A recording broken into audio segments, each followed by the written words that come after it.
All right, guys. So today we're reading the myth of Daedalus and Icarus. It's by Ovid. It's from 8 AD. This is from Common Lit. Okay. We read this after section 3 of Mice and Men. Please make sure that you're taking notes as we go through. This is a higher level piece of writing. It's nonfiction. You know these questions typically aren't easy whenever you have a quiz on them either. Okay. So let's go ahead and get started. Ovid, or Publius Ovidus Naso, was a Roman poet best known for the Metamorphoses, which now remains an important source of classical mythology. In this excerpt, Daedalus, a skilled craftsman and inventor, has been trapped on Crete to prevent his knowledge of the labyrinth from spreading to the public. So what is the labyrinth? The labyrinth is this giant, huge maze with a minotaur in the middle of it. What's a minotaur? Half man, half bull. Okay. Once you go into the labyrinth, you don't escape it. The bull chases you down and kills you, essentially. Okay, but this man has a secret of how to get out of there. Because the king controls all sea vessels, Daedalus and his son Icarus attempt to escape by way of flight. As you read, take notes on the tragic events that occur and what this myth might have been used to teach ancient people, especially adolescents. So who are adolescents? You, teenagers. That's what an adolescent is. Okay, so this is from Metamorphoses, book 8. Meanwhile, Daedalus, hating Crete in his long exile and filled with a desire to stand on his native soil, was imprisoned by the waves. He may thwart our escape by land or sea, he said, but the sky is surely open to us. We will go that way. Minos rules everything, but he does not rule the heavens. So this right here is him. He can't go by the ocean because he knows that Minos is going to catch him that way because he has all the sea vessels, but he can go to the sky, okay? So I want you to look at the word thwart, T-H-W-A-R-T, and kind of try to figure out what that means. He may thwart our escape, prevent, stop, keep it from happening, okay? So saying, he applied his thought to new invention and altered the natural order of things. And if you know anything about any sort of trickster tale or like something from history, anytime people go altering the natural state of things, it never ends well for them, okay? Don't mess with Mother Nature or things that are supposed to follow a certain plan.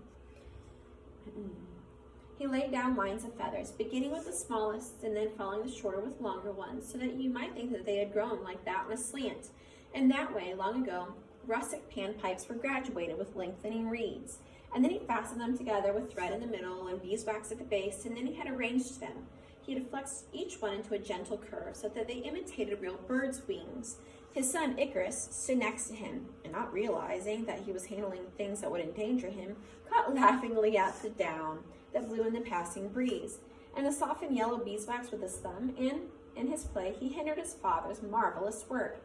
He hindered his father's marvelous work. So the word hinder in this case means he's just kind of getting in the way and he's kind of giggling and laughing and not taking anything serious, okay? When he had put the last touches to what he had begun, the artificer balanced his own body between the two wings and hovered in the moving air. He instructed the boy as well, saying, "Let me warn you, Icarus, take the middle way, in case any moisture weighs down your wings if you fly too low, because if he's flying too low, he's too close to the water and will pick up the moisture. Or if you go too high, the sun will scorch them. Travel between the extremes, and I order you not to aim towards Bootes, the herdsman, or Hellas, the great bear, or towards the drawn sword of Orion. Take the course that I show you. Follow me, your elder. I know which way to go. Trust in me." At the same time, as he laid down the rules of flight, he fitted the newly created wings on the boy's shoulders.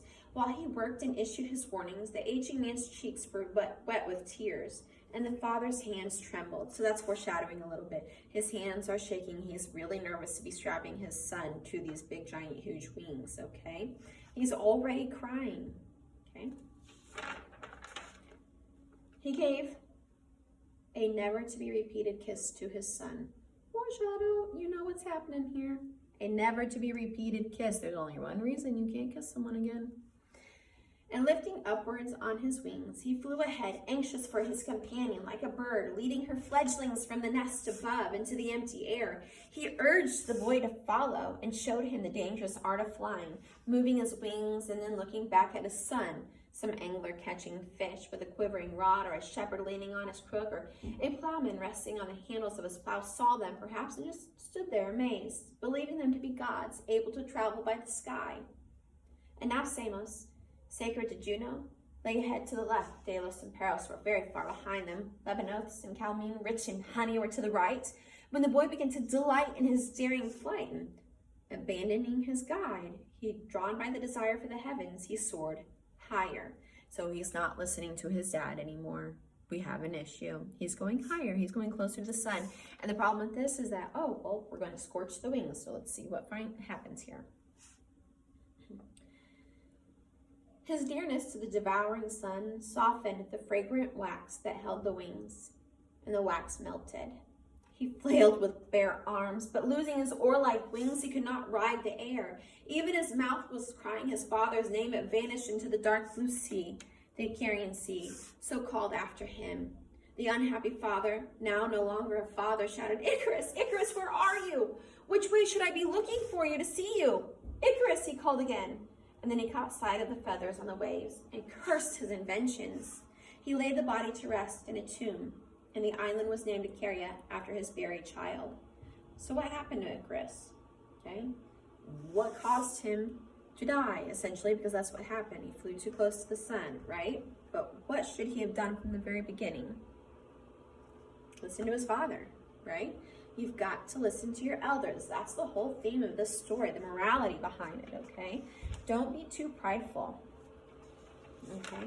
And then I want you to also consider how Daedalus and Icarus are completely and totally different, not in just their work ethic, but also in just their demeanor and their character traits and things of that nature, okay? I think that you should probably read this again, go through. I really want you to pay attention to that word thwart in the first paragraph. Identify how Icarus and Daedalus are completely and totally different, okay? And then really the theme of the story, what it is that they're trying to teach you and how they teach you that morality in that lesson, okay?